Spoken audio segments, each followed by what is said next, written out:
It's hell on earth as Hurricane Ian slams into Florida. 155 miles per hour winds, 18-foot waves, epic destruction.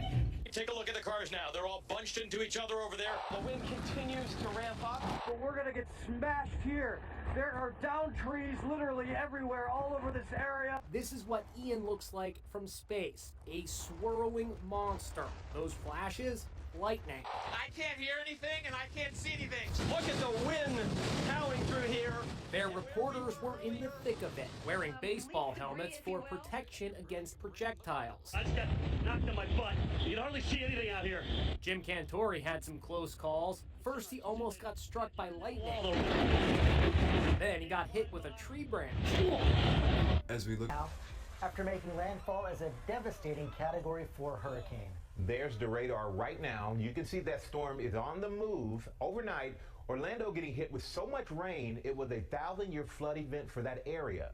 And look at this in Daytona Beach earlier. Watch as the wind, ferocious winds, knock over the camera there. Wow, and here's what we know so far. Ian is now a tropical storm, but it's still packing winds topping 65 miles per hour, and that wind is crushing the power grid with more than 2.5 million customers without power. The threat of the storm now stretching beyond the Sunshine State, with North and South Carolina, Georgia, and Virginia also now under a state of emergency. It was an unbelievable 24 hours that we just spent inside Ian. So I want you to look right behind me. This is from the pool deck, and you've got little footbridges. All of this, by the way, is in the front of the hotel that came from the back of the hotel. The power of water is so insane, and I think so many people unfortunately had to learn that lesson in Southwest Florida yesterday.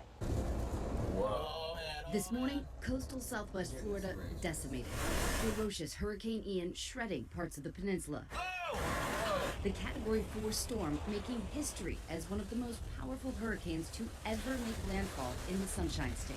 The amount of water that's been rising and will likely continue to rise today, even as the storm is passing, is basically a 500-year flood event. Ian slicing onto the coast Wednesday afternoon on the barrier islands near Fort Myers. Winds up to 140 miles per hour ripping apart homes, sending debris like projectiles. Surge pushing water laced with rubble through the streets. Ian also carried life-threatening and record storm surge.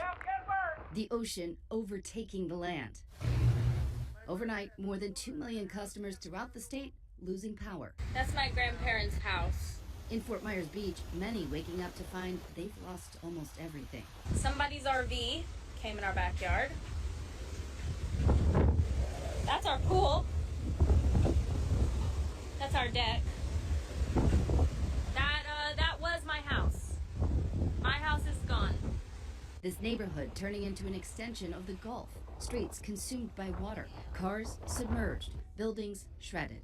These trees barely hanging on. We are beginning to get a sense that our community has been, in some respects, decimated. This floating debris was once someone's house.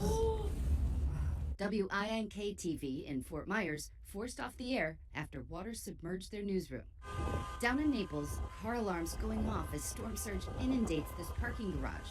Water seeping into the first floor of this hospital in Port Charlotte. And in Tampa, powerful winds sending this tree into a home. The hurricane also one of the top 10 to make landfall in the U.S., roaring ashore near Kio Costa, carrying 150-mile-per-hour winds. About an hour later, making landfall a second time onto Florida's mainland south of Punta Gorda. 2.5 million Floridians under some sort of evacuation order, but many chose to stay. First responders battling the apocalyptic conditions to rescue them. Members of the Naples Fire Department wading through waist-deep water, unloading a fire truck after it started to smoke. Up in the air, hurricane hunters flying inside Ian to gather more critical data, shaken by the extreme turbulence. There goes the fence. Holy cow. One of them describing it as the roughest flight of his entire career.